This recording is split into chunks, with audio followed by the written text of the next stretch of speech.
programa ay rated SPG. Ito ay nangangailangan ng striktong patnubay at gabay ng magulang dahil sa mga sensitibong tema at eksena na hindi angkop sa mga bata.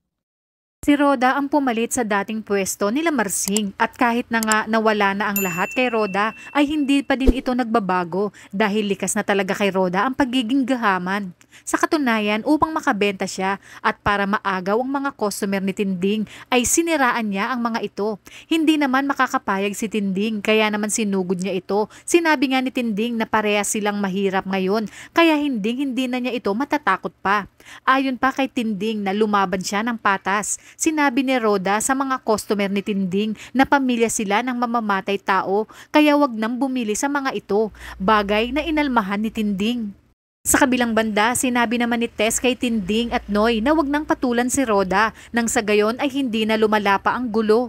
Samantala, naghihintay naman ng tiyempo si Natanggol para tapusin na ang Red Phoenix. Ngunit sa dami nga ng tao sa lugar ay nahirapan sila hanggang sa nakarating sila sa harap ng warehouse ni Ramon na akala nila ay pagawaan ng sardinas.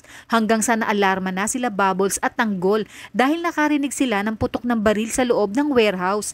Kaya naman itinawag agad ni Bubbles kay Espinas na mukhang nagkakaputukan na sa loob at mukha umanong may ibang gustong tumira sa Red Phoenix. Sinabi nga ni Espinas na kailangan sila ang makapatay sa Red Phoenix. Ngunit ang hindi nila alam ay nagkakagulo na sa loob sa pagitan ng mga kapulisan at ang grupo ni Ramon. Kaya naman nang makita na ni Tanggol na papalabas na ang grupo ng Red Phoenix para tumakas, ay hindi na nga nag-aksaya pa ng oras si Tanggol at agad niya na itong pinaulanan ng bala dahilan para maubos ang grupo ng Red Phoenix.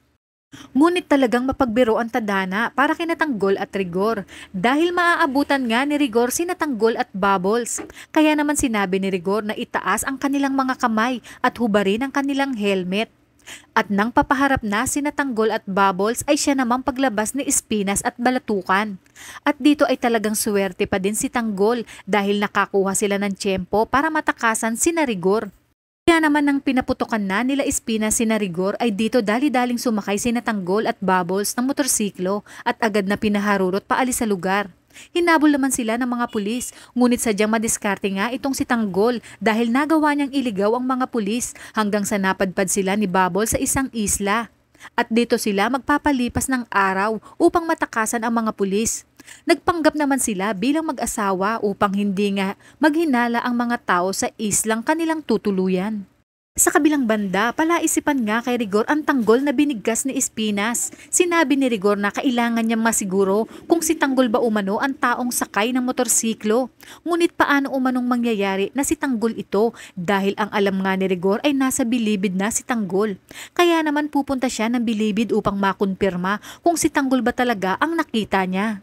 Maya-maya pa habang ang grupo naman ni Bong ay nagpaplano na kung paanong makakabawi kay Espinas dahil sa ginawa nito na pagtapos umano silang pakinabangan ay basta-basta na lang silang iitsapuera.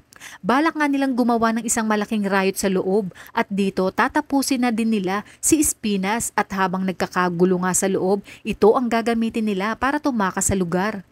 Ngunit bago ito ay uunahin nila ang grupo ni Tanggol dahil hindi nga matanggap ni Bong na ang grupo ni Tanggol ang pumalit sa kanila. Una pa lang nga ay mainit na ang dugo ni Bong kay Tanggol dahil nga nagsiselos ito para kay Bubbles. Ngunit sadyang sinuswerte talaga ang ating bida dahil pumapabor ang tadhana para sa ating bida na si Tanggol.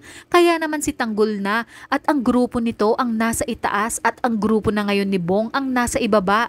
Bagay na hindi matanggap ni Bong.